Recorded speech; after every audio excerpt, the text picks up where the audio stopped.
Good morning and happy Sunday. Today in our online teaching, what we're going to look at is a topic that lines up with the text that we're looking at, is certainly connected to it. But it's a topic that I have come back to over the years time and time again. It's a bit of a topic that I'm passionate about. And that is teaching against a false gospel, a false doctrine, the theology idea that is quite common in the North American context, that over the years has had quite the grip on the North American church, and I think any chance that I get to address it, I will take to address it, because as I said, I'm quite passionate about it in the sense that I have strong disdain for it. I really don't enjoy it. And that is what is called the prosperity gospel. And as I said, I've mentioned this a number of times over the years in my teaching, and our text today looks at it. So let's first, from the start, say that the prosperity gospel is a false gospel. It is not the truth. It is a lie. It is shallow. It is man-centered. It is manipulative. It's unbiblical. In fact, I would say that it is anti-biblical. And I believe when we look at it that those who teach this doctrine would fall into one of two categories. The first being that they are someone who is using God's name to teach this pathetic doctrine as a means to enrich themselves. They are con men, they are swindlers, they are far from God, they're snakes. They are the worst of the worst, and they will manipulate the weak and needy for their last dollar, all in the name of God. And then simply, secondly, there would be those who have heard this false gospel, the prosperity gospel, and believed it. And then they regurgitate it. They teach it out because they haven't taken the time to investigate its claims to see if it actually lines up with the word, or they've been deceived. And these people aren't as manipulative because they don't realize what they're doing is wrong. Whereas the first category has to. I mean, they're literally just getting rich off the backs of the needy. If you have fallen for this teaching, run from it. Flee from it. Repent if you need to. But get away from it. And come to the true gospel, which we find in the Word of God through the work of Christ. And it is drastically different than the prosperity gospel. As I have put it many times in the past, the prosperity gospel is trash. And when I say that it is unbiblical, or anti-biblical, where it says that those who are faithful to God will never face a problem, the Bible says that those who follow Him will face many trials. Where it says that every sickness will go away, that you just have to name it and claim it. God denied Paul his healing in order that he would rely on Him more. Where it says to store up treasure here, and that grand wealth is a fruit of your faith, God says to store up treasure in heaven, and that the love of money is the root of evil.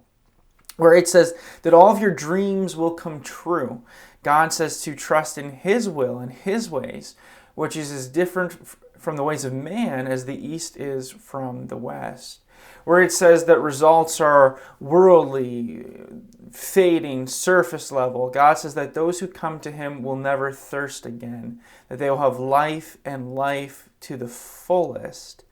The prosperity gospel simplified is this: come to God and you will be rich, you will be healthy, and you will be happy. Your sickness will go away, you will be swimming in gold coins, your bald spots will grow hair, you'll find money in the bathroom walls, everything in your life will be sunshine and rainbows. And then, you came to God, and these things didn't happen. Well, you must be hiding sin, or you must require more faith, or you must give more money to me so then God can bless you. You have to just test your faith, and then you'll see that it'll come through. And it's just wild. It's so sick, so deceiving. It's rotten. So for clarity's sake, I absolutely hate the prosperity gospel, and I recommend that you stay away from anyone who teaches this pathetic doctrine, because it's awful. It's unbiblical. Now, with all of that out of the way, let's look at our text for today. Today we are looking back into the book of Ecclesiastes. We'll still be here probably for another year. We're in chapter 7 and we're looking at verse 14 today. It's a small verse, it's a simple verse, but it's a good one. It says that in the day of prosperity, be joyful. And in the day of adversity, consider, God has made the one as well as the other, so that man may not find anything that will be after him. So this right here is a life-changing truth. It's not something that we should rush past, that we should just read and move on to the next verse, but rather take some time to learn it, to understand it, and then to apply it to our living. This is not the normal point of view. Right? The first part, sure, in the days of prosperity, be joyful. Yeah, we love to celebrate the good times, but we also have a tendency to hate the bad times. When the weather is sunny and warm, we are happy, but when it rains all week, we get cranky, yet we delight in the flowers that come from the spring, forgetting that one comes from the other. And we have this temperamental attitude about these things. And just as as human nature, and you can see this just by simply looking at how people use social media content, we highlight the good. We highlight the good days. We live in the happy and we just ignore the hardship and we try to stay away from it as much as we can. And we see it as a great negative. Something that I try to do as a personal habit is that when I wake up in the morning, I make an effort that the first thing that I do is I say this little prayer: this is the day the Lord has made, and I will rejoice and be glad in it. And then I'll go on, to continue in prayer and eventually roll out of bed and start the day. What I don't do is first check the weather app to see, oh, it's going to be a rainy day, I won't pray that today. Or, it's going to be a sunny day, okay, let's go ahead. What I don't do is check my calendar or my emails or my messages. I don't look at the circumstances around to then determine whether or not I can proclaim that this is the day the Lord has made and I will rejoice and be glad in it. What I do is say in prayer that regardless of the circumstance, I am going to be glad in the day, that I'm going to rejoice because God has made it, and I trust Him, and I know Him, and I want to celebrate the day that He has made. It's a good practice, and it's one that I recommend. Our society, on the other hand, has lived in comfort for so long. Yes, we have our moments of struggle, and they often seem extraordinarily harsh to us, but I think they're really not that harsh. The reality is that we've gotten so used to the ease of life that the most minor inconvenience feels like a huge disaster. So let me remind you, Christian, you will face conflict. You will face struggle. Struggle will be something that you go through, and pain is not always your enemy.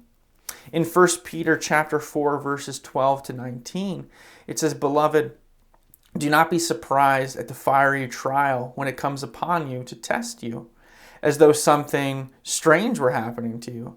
But rejoice, insofar as you share in Christ's sufferings, that you may also rejoice and be glad when His glory is revealed. If you are insulted for the name of Christ, you are blessed, because the Spirit of glory and of God rests upon you.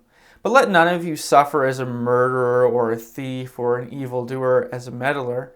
Yet if anyone suffers as a Christian, let him not be ashamed, but let him glorify God in that name. For it is time for judgment to begin at the household of God. And if it begins with us, what will be the outcome for those who do not obey the gospel of God? And if the righteous is scarcely saved, what will become of the ungodly and the sinner? Therefore, let those who suffer according to God's will entrust their souls to a faithful Creator while doing good."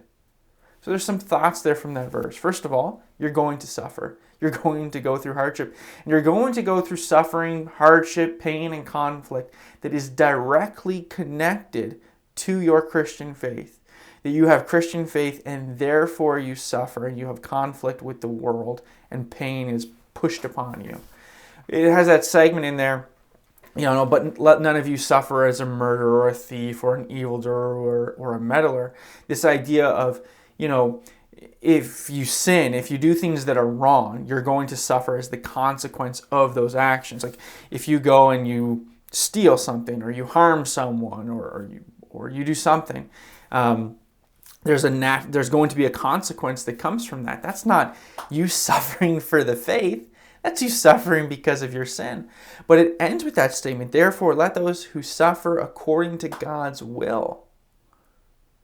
That there's suffering that takes place that is in the will of God.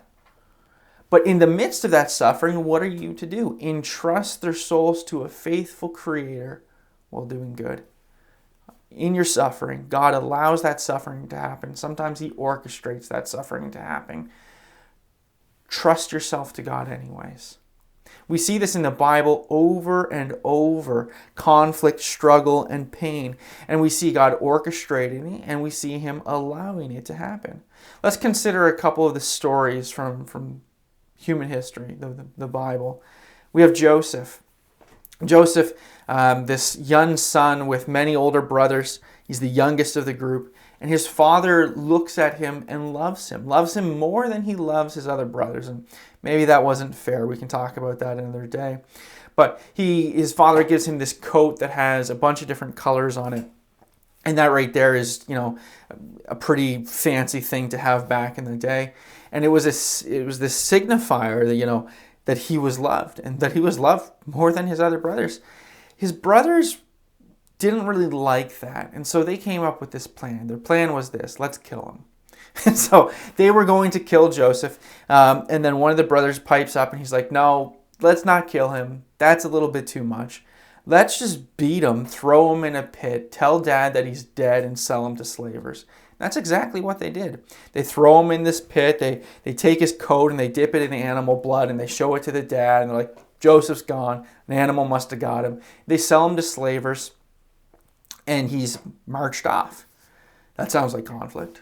That sounds horrible. And in his slavery, he becomes the servant in the royal household in this foreign land.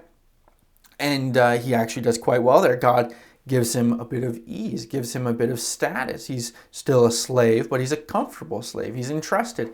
He's entrusted to everything in the household except the guy's wife, which makes sense. But Joseph has another problem in that he's a good-looking guy, and the wife wants to be with him. And so she comes and tries to seduce him, and he's a good guy, and he says, no, I'm not going to do that. My master has entrusted everything to me except you. How could I then go and lay with you? And, well, she doesn't like the rejection, and so she goes to the guards, and she's like, yeah, he tried to be with me. And so he gets taken and thrown into prison, something he didn't do. So he spends a lot of long nights in prison. That's hard. That's difficult, forgotten, for something that you didn't do when you were just doing the right thing. Difficult, conflict, suffering, pain. Then the Pharaoh there, or the leader, he's having all these dreams. And he can't figure out what's wrong, and none of the wise men around him can figure out what's wrong, and because of some other stuff that happened in the story, the cupbearer, he says, or was it the baker? One of the two, I forget. One dies, one lives. But the one who lives, he says to the official, he says, your servant Joseph in prison, he can tell you the meaning of his dream. So they pull Joseph out, and he says, yes, this is your dream. Tells him his dream. And he says, there's going to be 7 years of great prosperity. Grain's going to be growing like crazy. And then there's going to be 7 years of great famine. And so they put Joseph in charge of collecting all the grain. And then during these 7 years of famine, he distributes the grain. And what do you know? His brothers come pretending that they're coming from a further away land wanting grain, and they don't recognize him. And it's through that whole situation that the nation of Israel is saved. And it's interesting. In Genesis chapter 50, 19 to 21, the brothers, now Joseph has revealed himself to him, and the brothers are rightfully so terrified because, well, think, what did they do to this guy? And now he is there with almost unlimited power, able to do whatever he wants to them in retaliation. But Joseph said to them, "Do not fear, for am I in the place of God? As for you, you meant evil against me, but God meant it for good, to bring it about that many people should be kept alive as they are today. So do not fear, I will provide for you and your little ones." Thus he comforted them and spoke kindly to them. What they meant for evil, the grand level of suffering that they put upon him, God used for good. We can look at the story of Job, one of my favorite stories of the Old Testament, one of the oldest stories that mankind has. And this man who was righteous and honorable and ridiculously wealthy, God had blessed him, and he had all these children and all these servants and crops and livestock. And one day it says that Satan comes before God, and God kind of rubs Job in Satan's face. He says, "Oh, have you considered my servant Job? You know, there's none like him." And Satan responds to God, and he says, "Well, you know, Job only loves you. Job is only righteous, and he's only honorable because you've put this hedge around him. If that was removed, he would hate you." And so God's like, "All right, have at it. You can touch him, you just can't kill him." And so Job is sitting there one day, and this servant comes running from this place, and he's like, "Hey, you know, your fields have been burned or stolen, and your crops have been taken, and your servants have been killed, and your livestock has been taken."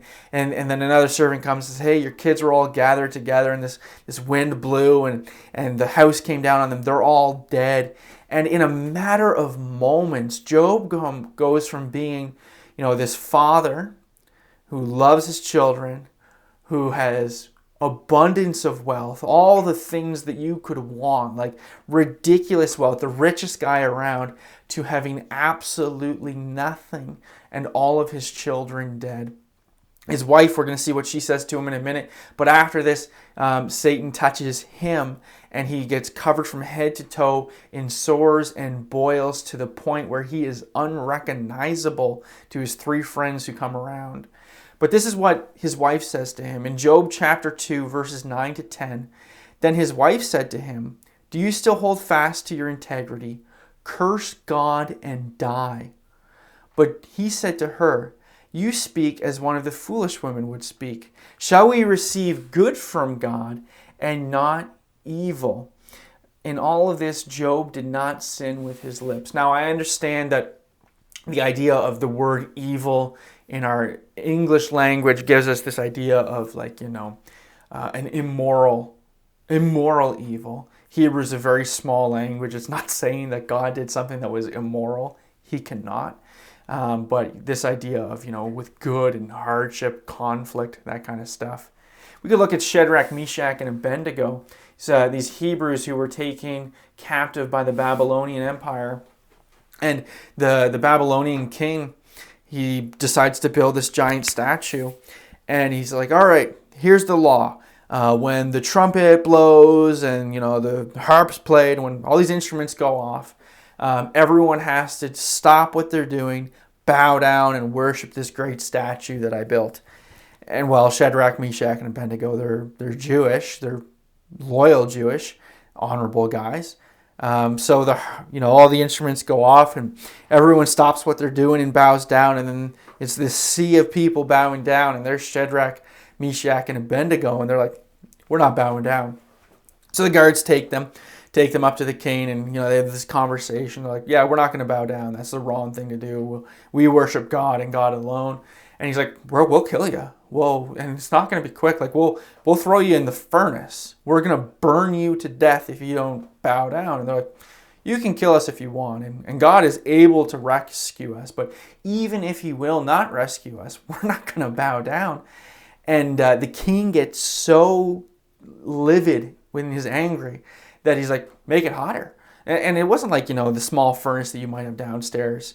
It was like a giant room that they had all these fires in. And so they fire more wood, more coal. The more they're just fueling the fire to the point that the guards outside the door firing the coal in die from the heat. They take the Shadrach, Meshach, and Abednego, and they throw them into the fiery furnace. And there's some place where they can observe the furnace room, where they can look into it. They're looking in there, probably expecting to see these guys withering, screaming, rolling in pain as they burn away. And instead they see 4 men walking around the room. Did we not throw 3 men in there? There's 4 in there. And the 4th one, they say, looks like the Son of God. That's interesting. So they open the doors and the guys come out. The 3 guys come out. And they don't even smell of smoke.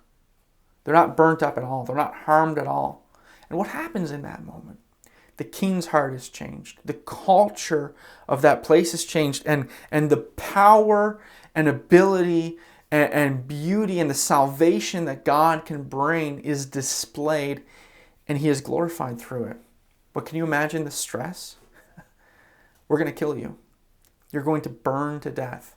And you feel the heat as you get closer to that moment. Terrifying. The entire book of Judges, you can look at the entire book of Judges, and it's this pattern of Israel is right with God. Israel strays from God. Israel starts practicing pagan ways. God hands Israel over to a foreign enemy, and that enemy takes them captive and oppresses them. Israel recognizes their wrongdoing, and they call out to God.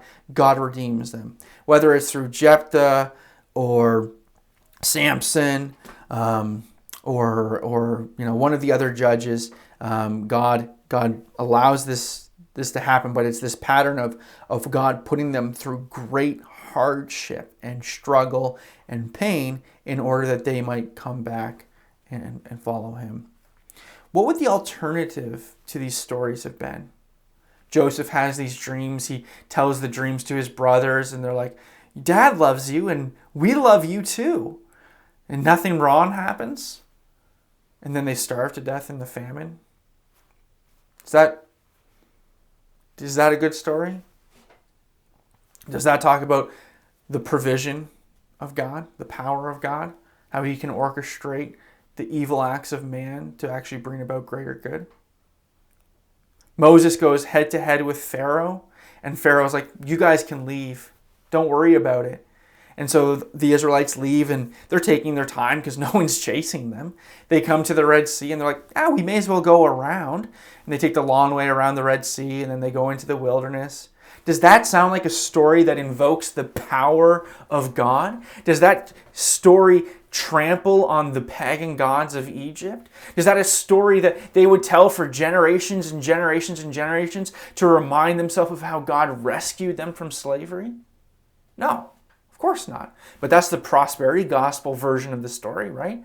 That, come to God and you'll be healthy, you'll be wealthy, you'll be rich, you won't face any problems. Job was a wealthy man who lived a long life. He had all the things. He died happy with his family around him. Does that invoke the power of the Creator? Does that teach us about a devotion and a faithfulness that is unwavering in the most dire of circumstances? No, it does not. There's a reason for it. Shadrach, Meshach, and Abednego say no to the king. And the king's like, okay, I'll give you guys a hall pass. You don't have to bow down.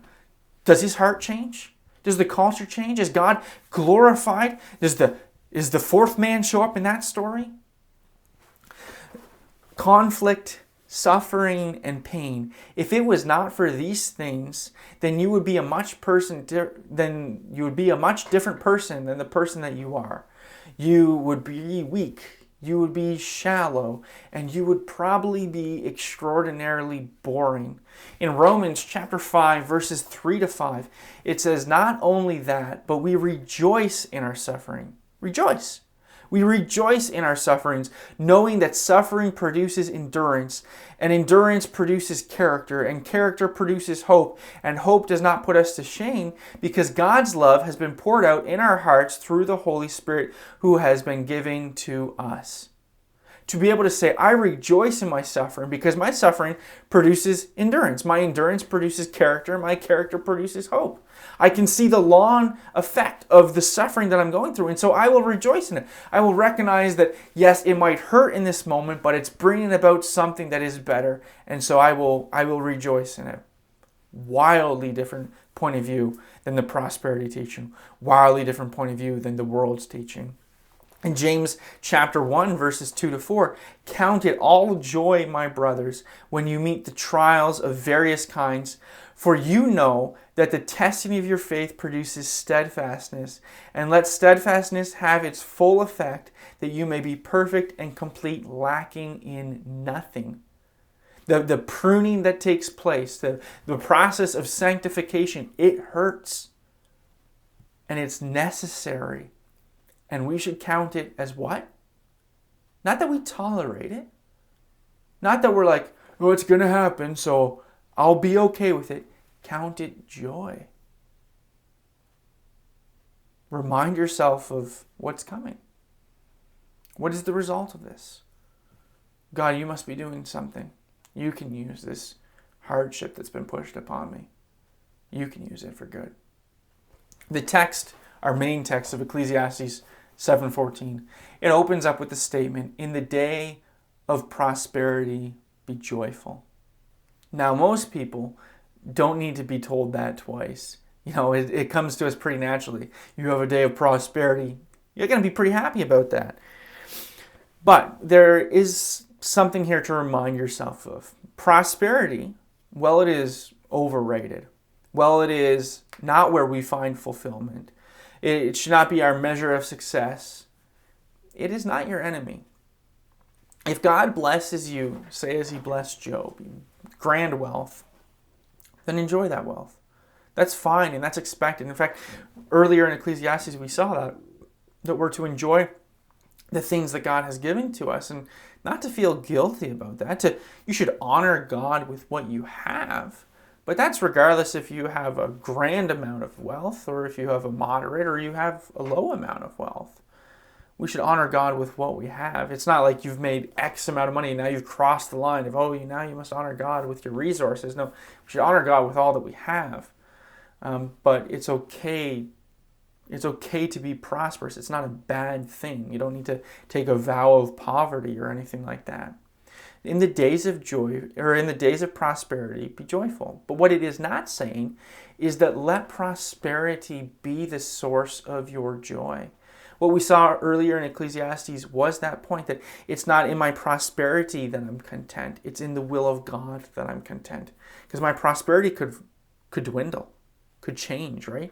And so if my security, if my contentness is based in that and that changes, then I'm no longer content. But if my contentness is in the will of God, then regardless of the circumstance, I trust and know God. And so I will be content and joyful in him. So be content with what God has given to you. Now, the next part of the text is one that people have more issues with.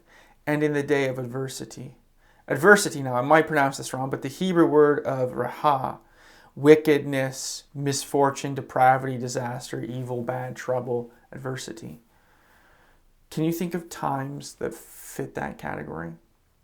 This is more than just a rainy day. Think of David in the wilderness being hunted by his own people. Think of Job sitting on the pile of ashes, covered in sores, mourning the death of his children. Think of Joseph on those long days in the prison cells, or Daniel as he spent the night surrounded by lions, or the Israelites as they were taken captive into Babylon. Think of Ruth after her husband died. Think of Samson, eyeless, captive between two pillars. Think of all those people around Lazarus when he died. Think of the many, many years that the lame man laid at the gate of the temple. Of the father as he watched his son, demon-possessed, falling, foaming at the mouth into fire and water, having these demonic seizures. Think of the woman with the issue of blood and the years of being unclean and unholy and avoided. It's a lot of suffering, a lot of pain, a lot of hardship. But all of these things God allowed to happen or orchestrated to happen in order to bring people closer to him, in order to give them a deeper understanding of him, in order to bring about a greater glory and a better purpose. People love to see themselves in stories.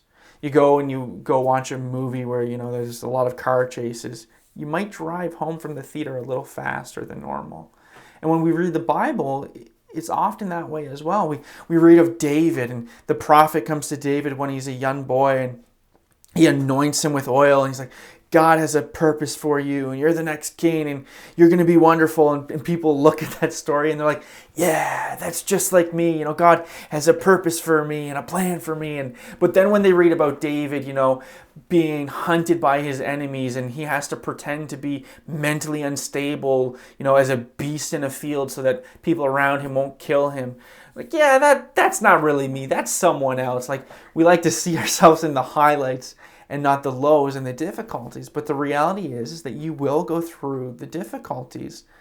And we have to remind ourselves that when we look at the Bible, first of all, you are not the main character. That's pretty obvious. But neither is Adam. Adam's not the main character. Abraham isn't, Moses isn't, Joseph isn't, Solomon isn't, David isn't, Elijah, Elisha, Isaiah, Jeremiah, Matthew, Mark, Luke, John, Paul, Peter. None of these people are the main character. God is the main character. And where the issues of today seem like such a big issue to us, it's but a sentence in the story that he's writing. He's writing a much bigger story. And spoiler, God works it out for good for those who love him. Not the worldly idea of good, but an eternal, heavenly idea of good. And God wins. We know that. We see that. In the Word, it talks about the end of time, that God wins in that moment. And it says, in our text, it says, God has made the one as well as the other. God has made the day of prosperity. Rejoice in it. But also recognize this, God has made the day of adversity that you face as well. God has made the struggle. And you might say, well, but God, how could you do this to me? How could you make me go through this? This doesn't, don't you care? In Revelation chapter 21, verse 4, he will wipe away every tear from their eyes. The death shall be no more, neither shall there be mourning, nor crying, nor pain anymore, for the former things have passed away. God has made a way to heal all the problems that you face.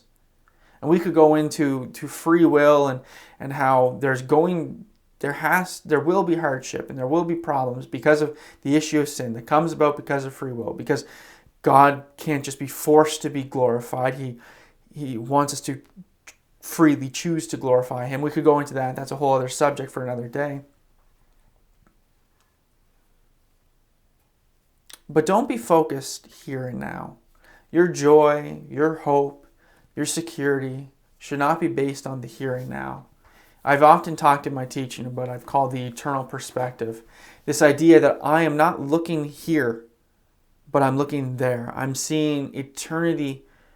And if I have my eyes fixed on Christ and the kingdom of heaven and what is coming, then the issues of today, they fade away. They might seem grand in the moment. Yeah, you'll feel the pain and you'll go through the difficulties. But when you recognize what is coming, my goodness, those things don't seem that important anymore. If you check the weather, you wake up and you check the weather and it said it's going to be sunny for an hour, sunny and warm, and it's going to be followed by a month of cold rain. Are you going to go outside in flip-flops, shorts, and a t-shirt? Or are you going to bring a coat, an umbrella, and your boots? But here's the thing. In our long-term forecast, it's not rain. It's eternity with Christ, if you are in him. And so live accordingly. And when you come to God, do you make your request? Which you should. Recognize that. It is a request. It's not a demand. You cannot name it and claim it. And I don't care how loudly and passionately the prosperity preacher screams that you just need to have faith and name it and claim it. It'll be so. You can't boss God around. You can't dictate. You can't tell him what to do. He's God. You make a request. Like a child asking his father for something. Sometimes the answer is yes. Sometimes the answer is no. Sometimes the answer is something else. Pretty much all of those times, if it's a good father, even if the answer is no, the kid might be upset about it. But the father's doing the right thing. He's giving him the right answer. there's times, and it can be simple things. I think of my children, and maybe I'm eating some food and I put some hot sauce on it, and one of my kids comes up and they're like, I want some. And it's just like, no, you don't. You don't want this. You won't like this. And they're like, no, I do. I'll like it. And it's just like, okay. And so I give them just a tiny bit. And all of a sudden they realize really quickly, oh, Dad knew what he was talking about. I don't want this. I should have listened to him. I'm allowing a small level of suffering to teach a lesson. And it works. It's my hot sauce now. But like a child coming to their father, we come to God and we ask of these things. And it's proper, and we should. But understand that the answer isn't always what you want. But that's okay. He is a good father, and he answers properly. I can think times of my life, where I went for an interview with a pastoring job when we first came back to the Maritimes, and I didn't get it, and someone else got it, and in the moment thinking like, God, why did you call me back to the East? And here I am, working these jobs that isn't the ministry, and I feel like I don't know what's next, and just going through those times of struggle. It's a minor struggle in retrospect, but in the moment it felt like a big issue.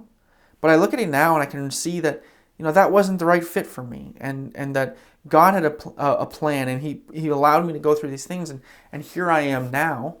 I've been here for quite some time, and I love it. And I'm so glad that God orchestrated and put me here and allowed me to go through the different things for me to be here. Or like a child who, you're driving, like, can we stop and get a Happy Meal? And it's like, no, there's food at home. Like, I don't like the food at home. It's like, you do actually. You just don't like being patient, and you don't like putting the effort into making the food, and you want a quick convenience. But it's cheaper to eat at home, and it's healthier to eat at home, and it teaches you how to cook, and it teaches you patience, and teaches you appreciation, and it's better. There's a purpose, but we don't want to. We want it now. We can be so childish sometimes. The truth is that faithfulness is not measured in the easy times. It's so easy to be faithful when everything's going your way, when everything's nice and pleasant and there's no hardship.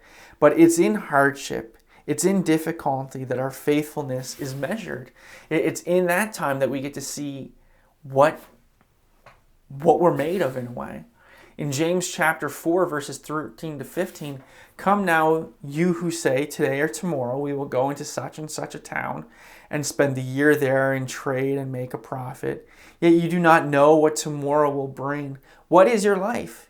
You are a mist that appears for a little time and then vanishes. Instead, you ought to say, if the Lord wills, we will live and do this or that. Once again, we're brought back to this simple point of trust God in His will. You can make plans for the future, but don't think that they're definite. There's a proverb that man makes plans and God laughs. Like, just be content in His will. And recognize that we don't know what tomorrow will bring, but God does. And we can hold on to Him. Be faithful in the light and in the dark, in the prosperity and in adversity. In James chapter 5, verses 10 to 11, as an example of suffering and patience, brothers, take the prophets who spoke in the name of the Lord. Behold, we consider those blessed who remain steadfast. You have heard of the steadfastness of Job. You have seen the purpose of the Lord, how the Lord is compassionate and merciful. And don't we look at the prophets, we look at Jeremiah and Isaiah and all the minor prophets, and we look at these men and we're like, man, they were awesome and they were great. Do you know how they were received? That a lot of them were killed because of the thing that they brought forth, and that the people hated them, that they went through great hardship. Think of Hosea, his prophecy, he needed an object lesson of falling in love and marrying a prostitute. and having to name his children based on the rebellion of Israel, and watching his wife go away, but then he would chase after her, and he would have to come to her, and when she was greatly unfaithful, he would take her back. And we look at that and we're like, you did good. And in the moment, he's just like, why can't you just take my love? We look at the steadfastness of these men, be reminded of the suffering that they went through as well. And so the text ends with this statement, so that man may not find out anything that will be after him. And that's a good thing. My son, my oldest son, he's a runner. And if we're going for a walk on a trail, he's usually just within sight or out of sight. And throughout the walk, I got to yell his name and be like, you slow down. Wait for us, kind of thing. And if I told him, hey, we're going to this park and we're going to walk this way and turn here and turn there and, give him step by step, he'd want to just go. Like, I'll see you there. He's also 6. So, no, you need to be with me, kind of thing. And that's how it often is with us. It's just like, I just want to know what's next, and where am I going, and what's the steps, and God doesn't give us that. God tells us the past, and he gives us glimpses of the future, and he says at the end, this is what it's going to be like. But he doesn't tell us, okay, in 150 yards, turn left. What he does say is, hold my hand. Hold on to me. Don't run ahead. Walk with me. Allow me to shepherd you. And sometimes that means we'll be in the green, lush field. And sometimes that means we'll be on the high mountain pass. And sometimes that means we'll be going through the valley of the shadow of death. But I'll be with you. So hold on. And so we're to hold on to God. You turn a corner in life. Maybe there's prosperity. Maybe there's adversity. But consider this. God has made them both. Hold on to him. God is faithful, and regardless of the circumstance, you should be faithful too. That is our text for today. That's our study for today.